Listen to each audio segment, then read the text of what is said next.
Happy Black History Month, y'all. As I get older, I'm learning that the most dangerous lessons aren't just in history books. They're in the room with you, with people you know. One of those lessons is that people, yes, even your friends, are absolutely capable of racial violence against you. And violence doesn't always mean throwing hands. A couple of years ago, I was at a bar with some friends and we were talking about what we were reading, watching, listening to. I mentioned that I was halfway through Native Son by Richard Wright. For those of you who don't know, Native Son is a story of Bigger Thomas, a young black man in the 1930s living in Chicago, whose entire life is defined by poverty and racism. After accidentally killing a white woman that he works for, he spirals into further tragedy, committing more violent acts and doing whatever he can to get away from the law. It is a brutal, terrifying, absolutely difficult read. Like, it is not for the faint of heart. So one of my friends, a person of color, mind you, listens to me describe the book and then just says, "So I'm supposed to feel bad for him because he's black?"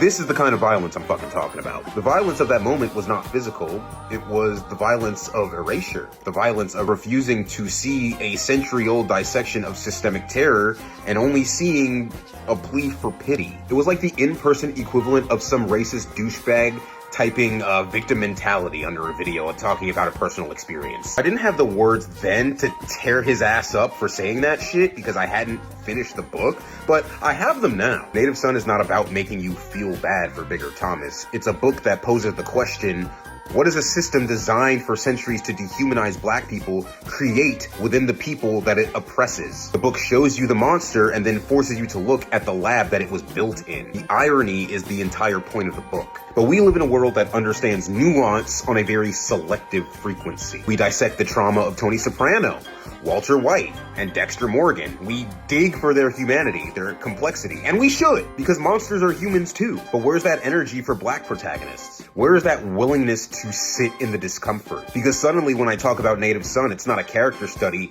it's a fucking indictment. The questions being asked are not what made Bigger Thomas this way, it's why should I care? So, this Black History Month, remember that history isn't just about the past. It's the lens that we use to see each other in the present. Not everyone cares to look through it, especially not if it's inconvenient or challenges a comfortable narrative, especially if it means that acknowledging that black pain is a reality with roots and not just a performance for empathy. And that refusal to see that dismissal, it's a form of violence.